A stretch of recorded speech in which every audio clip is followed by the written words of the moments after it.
where we go thumbs up or thumbs down on the apps, videos, and memes that we've all been sharing. Can we do the robot? Make sure we know what you like and dislike by casting your vote on our Facebook page now. Paul Krugman of the New York Times wrote a blog post on Sunday called "The Years of Shame" about people who he thinks exploited the 9/11 attacks for their own personal, political, or military gain. And then he turned off the comments on the post for what he says are, quote, obvious reasons. All right, Paul, turning off the comments on a blog post because you know it's controversial, like or dislike. I like it. I think especially for that. That's just that, I mean, anything on 9/11 is going to be ultimately, I think, controversial. If you have a strong opinion either way, it's like you just don't need to create a pool of hate that way, because I think some people will just start commenting, not even reading the article. There's always trolls. Yeah, so I feel like that was an okay, acceptable thing to do. I don't think that that's going to be an engaging discussion. Chris? I understand why he did it, especially because most comment threads turn into, you know, you're all douchebags, and it's like, oh, come on. But the thing that bothered me about this article is, like, the guy's entitled to have his opinion, and that's fine. But as a writer, he didn't back it up with anything. He just said, we all know what happened. And you're like, well, list examples. You know, like, you can't, he lays out a thesis statement and then he doesn't back it up with, because of this, this, and this. Isn't the point of a blog post to have comments because it's a conversation? Well, it should be. And so I kind of felt like he put this idea out there but didn't support it with anything. Like, he didn't have any sort of argument. He just made an opinion that was completely unsupported. It's a pretty short post. A pretty short post, and then to go, here's what I think about this thing. I'm not going to tell you why I think that, and no one can say anything about it. Like, well, it seems to me like he just wanted to get out an opinion, and it was like just a long Twitter post. It was like, this is not for engagement. It was an emotional, it felt like an emotional email that he, you know, like when someone writes you something that's very emotional, and you're like, hey, could you explain why you said this? People do that on the web. So we also got a lot of reactions on. We got a lot of reactions. Our audience heavily dislikes the blog turning off. And I saw a pretty graphic, interesting tweet from @Dan Fitzpatrick. He says, Paul Krugman again spews negativity. It is difficult to think of someone more unhappy or more pathetic than that jackass. Well, I just, for me, it was just, I think it was just bad writing. I think, like, and that also offended. That was offensive. It's not about the blog comment thing. Because it's his opinion. He's entitled to have his opinion. It's just, if you're gonna write it, like it says right there, George W. Bush, who raced to cash in on the whore. Okay, great. You can make that statement, but then back it up with why you think he raced to cash in on the whore. Do you think that there's a difference in, like to me, like, I like his writing in general, and I feel like, but this article seemed more emotional, so it's like, well, this one I'm not going to have people comment on. It's an emotional subject, obviously. But we're going to move on to something a bit lighter right now. I still want to be mad. No, madness is not good. That's positivity. We'll shave his beard. This actually made some people mad. We all know that there is a zombie apocalypse coming at some point. Yes. Well, what if it starts with Republican and conservative political figures? Thanks to Starving Eyes Advert Gaming, we have Tea Party Zombies Must Die.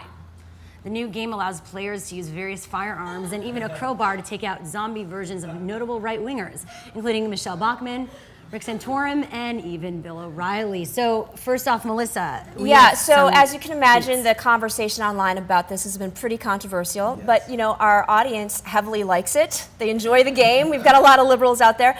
There were some comments on our Twitter, though. Chelsea Grunwald twittered, liberals have created an online video game called Tea Party Zombies Must Die, and they're the peaceful humanitarians. And then we also received from Chris Guzman, liberal activists talk about civility, but their support for this game shows their hypocrisy. It's a pretty extreme position. So what do you think, like or dislike? I'm very much a dislike this, only because Gabrielle Giffords and stuff like this, and we made a big deal about the fact that, like, Sarah Palin on her website had crosshairs with the different people who were, like, I feel like, don't put crosshairs on real people. I love zombies. Don't put hate out there, any sort of I just feel like no one should be mock killing anyone in games, even though that looked awesome. But but no, I think there's a very fine line when you, like, because then all of a sudden you need one person who sees that and is like, yeah, I'll take an axe to Bill O'Reilly. And as much as people may want to do that, you shouldn't. Yeah, from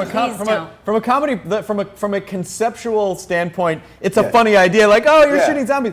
But yeah, I mean, it's kind of a bummer because we are like the liberal side should be more of the, hey, come on, let's not blow each other's hippie stuff. Let's not blow each other's heads off. Yeah, so that's not sending a real good and the truth of the matter is, I feel like we'd be really pissed if a conservative made, like, hey, it's a Barack Obama zombie and you can shoot him. And be like, what are you doing? Yeah, I So- feel like this is very high school. I mean, it's very much like, yeah, I made a game, and It's you're like a gonna kill marketing it. Yeah. ploy, PR ploy. Maybe if you could just Not give the them game. noogies. I would do that. Or- yeah. That'd be a good shooter. Tea Party zombies. Tea Party must get noogied. Yeah, like, oh. Yeah. That's a new Bill app for O'Reilly. you. Yeah. Okay. All right, well, Dr. Emmett Brown is one of the most genius and misunderstood minds of our time, or any time in which he visits in his DeLorean or locomotive. Now, for some reason, this great mind of science has decided to try and sell us electronics in a series of commercials for the Argentinian store Garbarinos. All right, Paul, Doc Brown shilling gadgets, like or dislike? I'm going to say like only because I love Doc Brown. I want to see more of Doc Brown. Unfortunately, he's in this commercial, but this is funny. Like, come on, you get to see a little bit more. It's like this is a good fodder for my Doc Brown fan. I'm surprised he didn't go to a bigger company. Like, What?